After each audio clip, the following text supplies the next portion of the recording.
meus queridos do quarto ano A e do quarto ano B, tudo bem com vocês? Hoje estou aqui para falar sobre as lições do livro de língua portuguesa. Vamos lá? Unidade 2, Contos Árabes.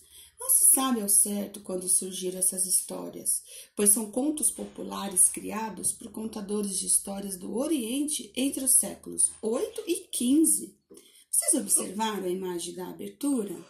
É possível identificar aspectos culturais árabes, como as roupas, enfeites e a pintura nas paredes.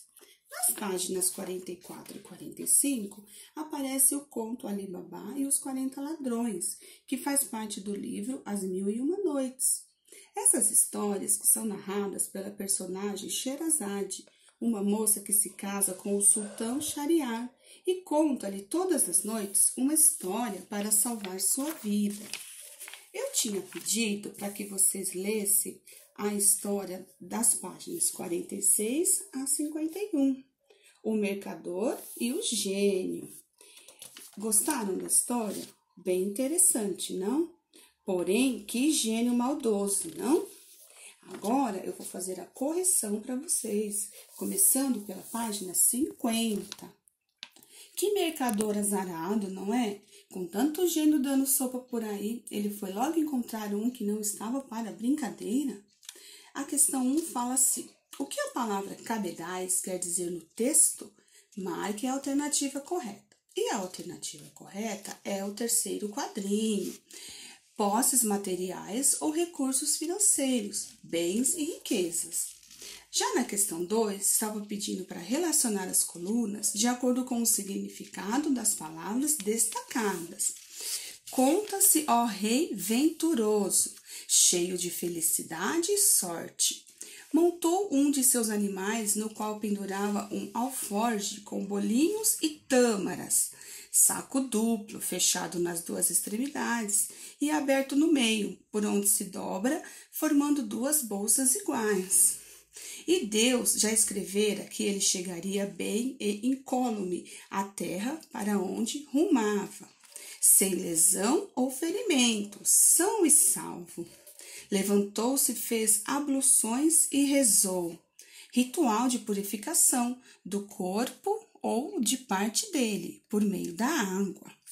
Pegando o alforje, do qual retirou o farnel, bolinhos e um pouco de tâmaras, conjunto de alimentos que se leva para uma viagem.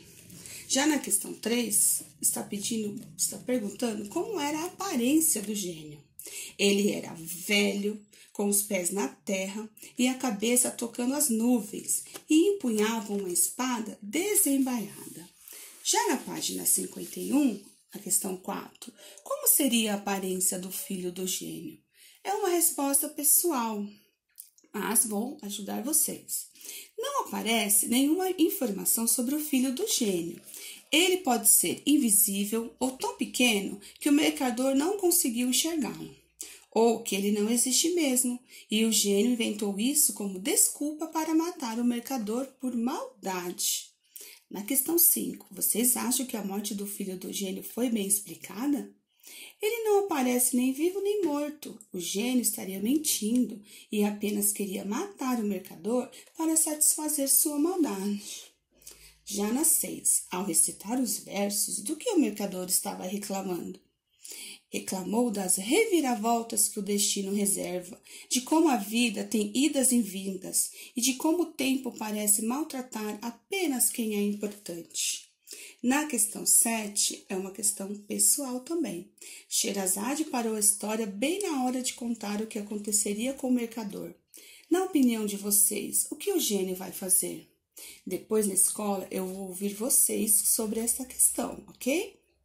E na questão 8, por que Sherazade interrompeu a história?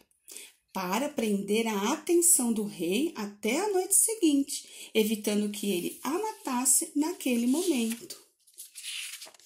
Virando lá na página 52, atividades sobre concordância das palavras, falando sobre o singular e o plural. Lembra que nós fizemos bastante na sala sobre essa atividade? Questão 1. Observe as palavras sublinhadas. Era uma vez um menino que sonho. Era uma vez 2 meninos que tinham um sonho. Então, o que aconteceu? Essas palavras variam de uma frase para outra. Um menino, 2 meninos, tinha, tinham. Isso acontece porque as palavras podem variar de acordo com o número, em singular e plural, para que combinem umas com as outras. Chamamos essa variação de concordância. 2. Leia o início de um livro chamado O Homem que Contava a História. Então, o início aqui está no singular, né? Pois fala um homem. E estava pedindo para que vocês reescrevessem o início da história de outra forma. Era uma vez 2 homens que... Então, como ficou? Era uma vez 2 homens que, cansados de ver as pessoas de sua cidade sempre tensas, angustiadas e tristes, resolveram fazer algo por elas. Como sabiam de cor lindas histórias, sentaram-se num banquinho no meio da praça e puseram-se a contar e a contar. Ou seja, os verbos precisaram ser flexionados para o plural. Já na página 53, você sabia? Se você escrever uma história em que, em vez de um homem, existirem 2, ou se em vez de 2 viajantes, você decidir que seria apenas um, muitas palavras do texto precisarão ser reescritas para se ajustar a essa mudança. Por isso, fique atento à concordância entre as palavras.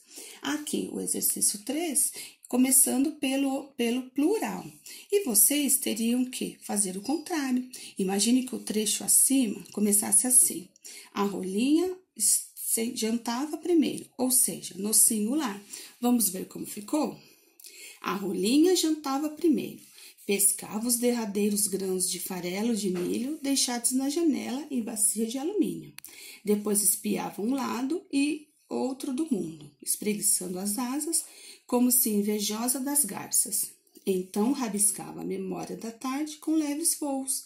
Ninguém mais saberia dela. Hoje eu pedi para vocês fazerem as páginas 54 e 55.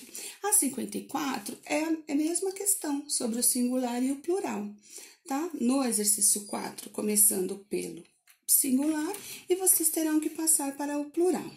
Já no exercício 5, começa no plural e vocês terão que passar para o singular, ok? E na página 55, vocês terão que escrever uma carta sugerindo para Sherazade um conto para que ela pudesse contar ao rei. Pode ser qualquer conto que vocês já leram, que vocês conhecem, pode ser um conto de fada. Peço que vocês façam numa folha à parte e depois me levem para a escola, ok? Vocês também podem consultar o almanaque no final do livro para ter ideias de histórias para escrever sua carta. Por hoje é só em português. Agora nós vamos para matemática. Pedi para vocês realizarem hoje 2 páginas. Vamos ver? Na página 45, aparecem 2 textos, né? E vocês terão que completá-los com as palavrinhas que estão destacadas aqui no quadrinho amarelo, tá? Então, é só ler com atenção e encaixar as palavrinhas, ok? Depois eu faço a correção para vocês. E na página 46, aparece uma tabela, né? Sobre os países, né, os Jogos Olímpicos de Londres, que aconteceu em 2012, e o quadro de medalhas, né? Então, todos os países aí mais bem pontuados com relação a medalhas. E vocês terão que responder as perguntas. Então, é só ler, analisar com atenção e responder. E depois, em breve, também passarei a correção para vocês. Por hoje é só. Um beijo. Qualquer dúvida, pode procurar a professora pelo e-mail. Estou com saudades. Beijos. Tchau.